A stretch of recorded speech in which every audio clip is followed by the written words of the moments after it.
Jemaah yang dimuliakan Allah, coba kalau kita masing-masing berupaya untuk kembali kepada Al-Quran was sunnah sebagaimana telah difahami oleh para sahabat Nabi, baik di dalam permasalahan ibadah kita, di dalam permasalahan akidah kita, di dalam permasalahan adab, akhlak dan moral anak bangsa. Semuanya kita bimbing dan kita didik dengan pendidikan Islam, Al-Quran was sunnah. Semuanya akan menjadi baik. Sebagaimana kata Al-Imam Malik rahimahullahu ta'ala, tidak akan menjadi baik urusan kerusakan di tengah umat ini kecuali dengan apa yang telah memperbaiki generasi awal umat Islam. Coba lihat jemaah yang dimuliakan Allah, di awal-awal Islam hampir menguasai seluruh alam jagat raya ini. Siapa yang memegang Islam waktu itu? Yang memegang Islam waktu itu adalah manusia-manusia yang berjiwa besar. Mereka adalah para sahabat Nabi. Mereka adalah Abu Bakar As-Siddiq, Umar ibn Al-Khattab, Uthman ibn Affan, Ali bin Abi Talib, Abu Hurairah, dan yang lainnya. Dari sekian banyak sahabat Nabi ridwanullah alaihim, mereka adalah orang-orang yang senantiasa berpegang teguh kepada Nabi sallallahu alaihi wa ala alihi wa sahbihi wasallam. Jemaah yang dimuliakan Allah, datang dalam sebuah riwayat, Nabi sallallahu alaihi wasallam di dalam salah satu salat beliau melemparkan sandal beliau dan membuang sandal beliau. Seketika itu jemaah yang dimuliakan Allah, para sahabat mereka membuang sandal beliau. Setelah salat, mereka bertanya kepada Nabi sallallahu alaihi wasallam, "Wahai Rasulullah, kenapa engkau membuang sandal?" Lalu dijelaskan oleh Nabi sallallahu alaihi wasallam bahwa pada sandal beliau ada kotoran dan ada najis.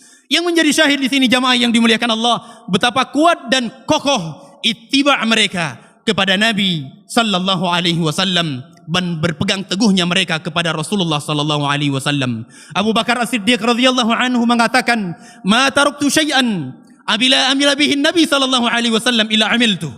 Aku tidak tinggalkan satupun amalan yang pernah dilakukan oleh Nabi sallallahu alaihi wasallam kecuali aku akan amalkan amalan tersebut.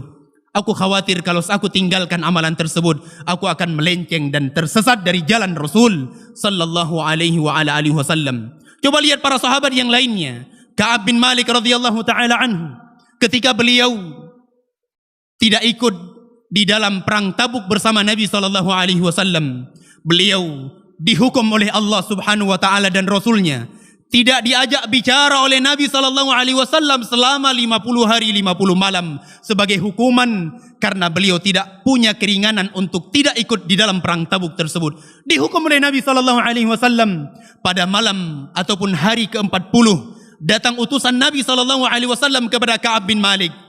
Kemudian utusan Nabi mengatakan, "Wahai Ka'ab bin Malik, Rasul sallallahu alaihi wasallam memerintahkan engkau untuk engkau menjauhi istrimu." Coba lihat jemaah yang dimuliakan Allah, apa yang diucapkan oleh Ka'ab bin Malik. Ka'ab bin Malik mengatakan, "Coba tanyakan kepada Nabi Muhammad sallallahu alaihi wasallam apa yang beliau inginkan. Kalau seandainya yang beliau inginkan dengan aku menjauhi istriku, maksudnya adalah aku akan harus menceraikan istriku, maka aku akan ceraikan istriku," kata Ka'ab bin Malik radhiyallahu taala anhu. Kemudian utusan Nabi tersebut mengatakan, "Tidak wahai Ka'ab bin Malik. Nabi sallallahu alaihi wasallam hanya memerintahkan engkau menjauhi istrimu dalam beberapa waktu saja." Yang menjadi syahid di sini jamaah yang dimuliakan Allah, betapa kokoh ittiba'nya mereka dengan Rasulullah sallallahu alaihi wasallam dan mereka berpegang teguh dengan Al-Quran dan sunnah Nabi sallallahu alaihi wasallam. Berbeda dengan umat di zaman ini jamaah yang dimuliakan Allah, dihadapkan dengan Al-Quran was sunnah, namun terkadang mereka lebih memilih pilihan-pilihan yang lainnya. Allah Azza wa Jalla padahal berfirman di dalam Al-Quranul Karim, kata Allah Subhanahu wa taala, tidak pantas bagi orang-orang yang beriman, wala mu'minatin, dan bagi orang-orang yang beriman laki-laki maupun perempuan, idza qadallahu wa rasuluhu amran, ketika Allah Subhanahu wa taala telah putuskan untuknya sebuah perkara, untuk kemudian dia memilih sesuatu yang lainnya selain dari Al-Quran dan sunnah Nabi sallallahu alaihi wa ala alihi wa sahbihi wasallam.